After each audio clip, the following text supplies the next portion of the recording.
Alright, today I'm going to talk about cutoff.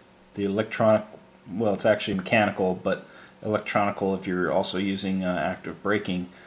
Most of my builds are with active braking, and so with active braking the gears pretty much stop almost instantaneously. When it comes to the gearbox though, this is usually mechanical. I would say mechanical in almost every single way, because there is a timing on the bottom of the gears that has to be followed by the cutoff.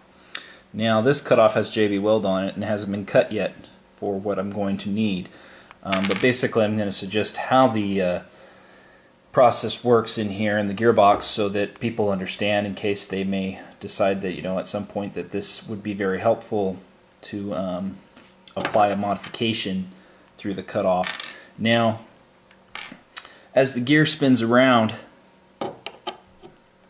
how it actually stops in the cycle is very important. I'll give you an instance. Let's say you put in a new cutoff that you just bought and you don't check to see how it cuts off in the gearbox. Now, if your gearbox cuts off at this point, let's say at this point right here, that would be really bad, because you would be in a mid-cycle.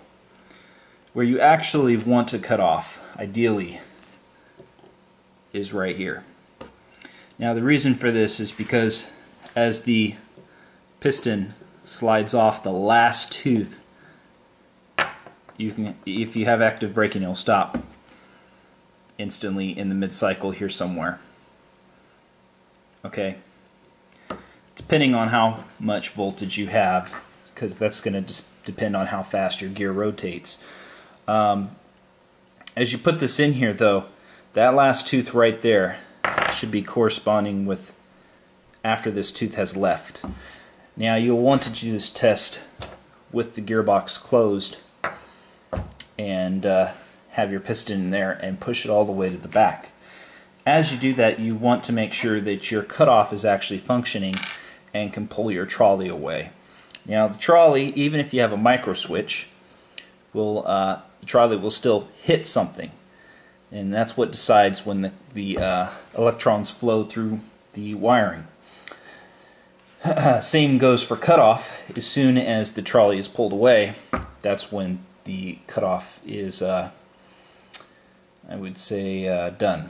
So, for instance, in this gearbox that I'm working on, before the cutoff was in this point, so it was not functioning correctly, and adding JB weld to this and letting it cure for over 24 hours makes it so I can Dremel it to what I actually need.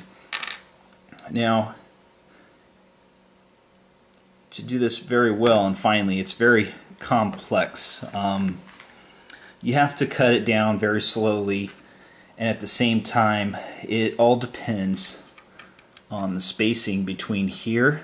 This is the sled piece, or I guess the arm piece that will hit the trolley right here, and there's a little sled underneath in the back here that it must hit. Depending on the distance that it must travel to hit it is going to be also dependent on the area right here, because that's going to decide when this actually goes up. So ideally, what you do want, if you want to have a very perfect timing, you want to have the trolley hit by the cutoff and pulled away instantly as you rotate the gear past the last tooth of your piston cycle here. So you close the gearbox, you put these parts in, and as you rotate the sector and you get the piston all the way back and you know it's freely, you'll also hear the click and pull away of the trolley, and that's how you'll know your cycle is perfect. It is okay to be a little bit past that, however it is not okay at all to be within this region. So if you are within this region right here, you could even do this with this gear. you can also tell where the cutoff point is. If you look straight at that, it's going to correspond with when it hits the cutoff here. Now, this is my first time doing this with JB Weld, because the reason I'm using JB Weld is because this contact housing doesn't even go to this gun. There'll be a video for that, kind of explaining the whole process on that. But basically, the way this sits in here is not perfect, so everything has to be modified because this does not go for this type of gun. And so even the cutoff timing for the trolley is different because the trolley is not in the exact spot that it would normally be in pretty much all gearboxes. Okay, so if you do put material on the top here of the lever and you check to make sure that it pulls the trolley away exactly at this point, that'd be perfect. Now in this case, I'm going to show you.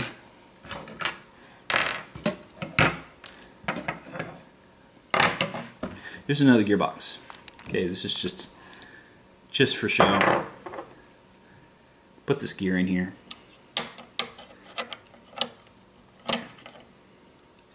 And as we rotate,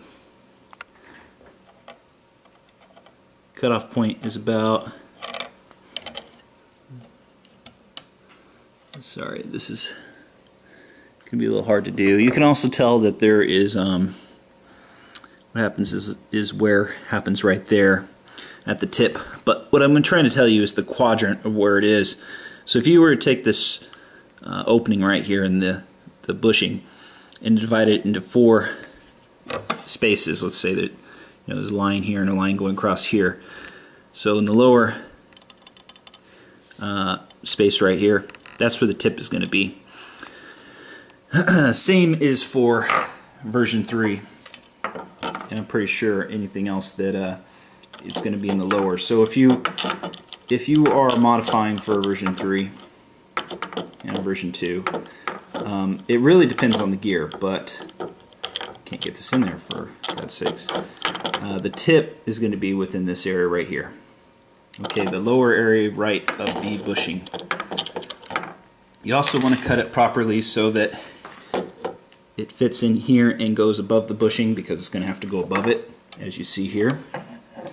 You also want to make sure that it's cut down enough properly that the sector gear can rotate freely over the top of it. Okay, so I'm trying to show this on video. Your spring to your cutoff needs to be pretty strong. So let's say we rotate this around here, and at what point it should, right there it starts to go up. So we can see it's past its cycle, of course, but at the same time the question is at what point does it pull the trolley out of the connection, because your trolley is going to be all the way forward. So these gold plates are going to be connected, allowing electrons to still flow at that point. It's not going to be disconnected right as the cutoff moves up because it hasn't hit the trolley completely. There could be a gap right in between, and so the trolley actually takes time to even go up. So a good mod would be to add JB Weld on the cutoff arm, like so, and Dremel it down just enough so that it's about ready to tap the trolley out of the way and pull it. So let's say if I were to continue this and it actually doesn't get pulled up till about that cycle, gear's going to probably stop within here, maybe even spin a little bit, and that's why your air nozzle will be pushed back a little bit still, because it's gone through the cycle a little bit. I hope this video has been very helpful. If you guys like what I do post, please say so in the comments. It will make me post more videos. I don't get a lot of views, I don't get a lot of comments, and I've actually, good job for 700 subscribers. That's really good, really awesome. I will catch you guys later. I hope this video has been very helpful to you.